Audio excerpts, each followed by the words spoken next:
আমি 10 মাস 10 দিন পেটে রাখলু, আমার কোনো অধিকার নাই? তোর অধিকার আছে। ওকে হাগাবি, মুতাবি, ছুচাবি, প্যান্ট জামা খাইচা দিবি, এর থেকে আর ফের কি অধিকার নিবি?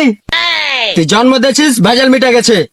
হাত ছেলেকে আমি ঘাস কাটাবো, কি রাজমিস্ত্রি কাজ করাবো, কি লেখাপড়া করাবো, কি মাগিবাজি করাবো, কি বেটি ছেলে পিছে ঘুরিয়ে এলে বেড়াবো, সেটা আমি দেখে নিবো। তুই আগে ছাড়ে গেলে আমার সকালে একটুকু ভাগে ভালোভাবে আগা হয় না। কেনে রে মিশে, কেনে তুই যে কলি এক দুয়ার দিয়ে বাড়ালে আর দুয়ার দিয়ে 10 জন আসবে। বলে আমি ভোগা দেখতে চলে আর কোনো জন্মে হবে না। তুই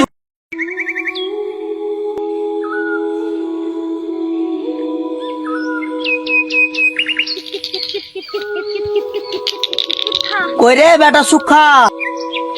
কি আমা কি করছিস? কোচি খালি কি খেলবি না স্কুল টিস্কুল যাবি, লেখাপড়া করবি? তোর কথা শুনবো না আব্বার কথা শুনবো গে? আব্বা জাম্মা স্কুল যেতে মানা করেছে। গোলামের বেটা গোলাম, লাঠি দেখেছিস?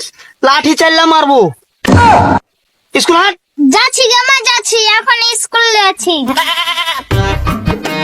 খালি রোজ রোজ বাহানা পেয়েছে, স্কুল যাবে না, লেখাপড়া করবে না, খালি ওর বাপের মতো নিয়ে গেছে।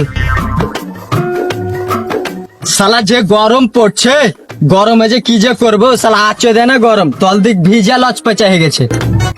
এই খারোয়া, আরে বা তুই কোনটা যাচ্ছিস? আব্বা স্কুলে পড়তে লাগছি। তুই স্কুলে যা কি করবি? হ্যাঁ, গরুর লেগে যদি ঘাস কাটিস তাও গরু গালা বড় হবে, তা লাভ আছে। আর ওইটাও যদি না পারিস তো ঢাকা যা, যা তাও 10,000 টাকা করে ইনকাম হবে। যাহার বেটা শালা পড়ালেখা করবে না, স্কুল যাবে না, তোমার মতন খ্যাত মূর্খ হয়ে থাকবে নাকি? হাঁটে আপাড়া মাগি, তুই যে বিয়ে পাসটে, তুই লেখাপড়া করে কি করলি? তোকে তাহার বাড়ি আসা হার থালি মাজতে হয়েছে, কাপড় ধুতে হয়েছে, রান্না খাওয়াতে হয়েছে, সংসারের যত কাজ সবই করতে হয়েছে, এমনকি হাত জাঙ্গিয়াটা পর্যন্ত ধুয়ে দিতে হয়েছে। তাহলে তুই লেখাপড়া করে কি করলি? যে আমার ছেলেটাকে তুই লেখাপড়া করতে করেছিস, লেখাপড়া করে কোনো কাজ আছে? তাও যদি ওই ঢাকা যে খাটে আছে, রাজমিস্ত্রির কাজ করে আছে, তাও টাকা গেলা ইনকাম হবে, সংসারে অভাব মিটবে। কি করলি রে মিনছে? আগে জানলে তোর মতন মূর্খকে বিয়ে করতো, তোর মতন মিনসের মুখে মুচকে দিয়ে চলে এই তুই। তুই গেলি তো আমার বই হয়ে গেল। তুই এ দরজাতে বার হবে, আর এ দরজাতে আমার লাগে 10 জনা লাইন ধরে আছে। তোর মতন আমি বেটি ছেলেটে মাগি যে তোর লাগে আমি বসে থাকবো? আমি বেটা ছেলে, আমার লাগে 10 জনা লাইন ধরে আছে, জানিস তো মাগি? হ্যাঁ, লাইন ধরে আছে, এ লেগে তো তুমি যে হার বাপের পা হাত ধরে পড়েছিলে। হ্যাঁ, আর কাম কাজ ছিল না তো, তোকে বিয়া করার লাগে তোর বাপের পা হাত ধরে আমি বসে আছি। তোর বাপই তো আমার ক্ষতি করে দিয়েছে। তোর বাপাকে মিষ্টির দোকানে নিয়ে যা, আমাকে মিষ্টির সাথে কাজ করিয়ে দিয়ে, তোর পাছে লাগিয়ে দিয়ে আমার ক্ষতি করে দিয়ে।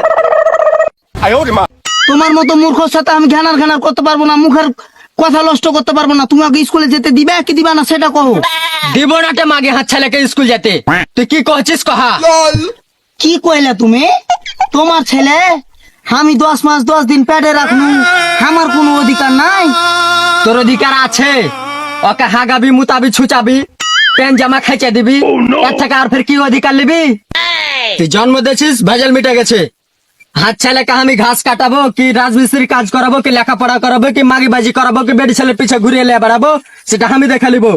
এর থেকে তুই যদি বেশি প্যাটার করিস তো তোর পাছায় লাথি মেরে তোকে বাপের বাড়ি পাঠিয়ে দিব। কি কইলি রে মিনছে তুই? তুই আগে এত বড় কথা কইতে পারলি? থাক তোর ছেলে পিলালি, আমি আর তোর বাড়িতে থাকবো না। আমি তোর বাড়িতে থাকবো না, চলে বাপের যা, বাড়ি। তুই চলে যা।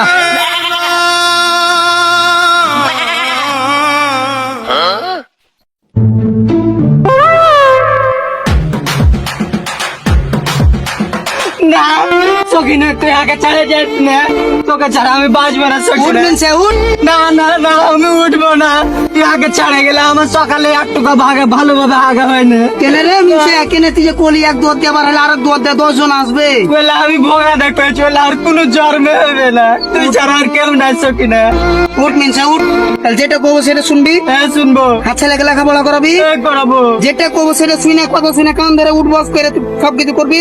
তুই যেটা করবি সেটাই ভালো করে সংসার করতে হবে, যেটা কবো সেটা শুনতে হবে। যদি না শুনিস আর বাপের বাড়ি চলে যাবো। করবো, আমি শুনবো। তুই যেটা করবি সেটা শুনবো। তাহলে আমার সাথে আমাকে ভালোভাবে সংসার করতে হবে, ঠিক আছে? ঠিক আছে, চলো হারা তাহলে আজকে